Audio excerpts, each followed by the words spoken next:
These people's cat got ran over the street, and I just couldn't believe what it looks like.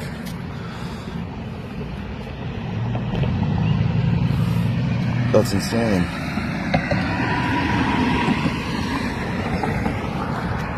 Wow. That's sad. Okay, this is where I put the cat, so you guys can find it. Here's the front of your building, and the cat is in that box. Your note is on the top of the box, and right inside that bush to the right of your building. Sorry about your day. Hope things get better for you. I feel for you. Good luck.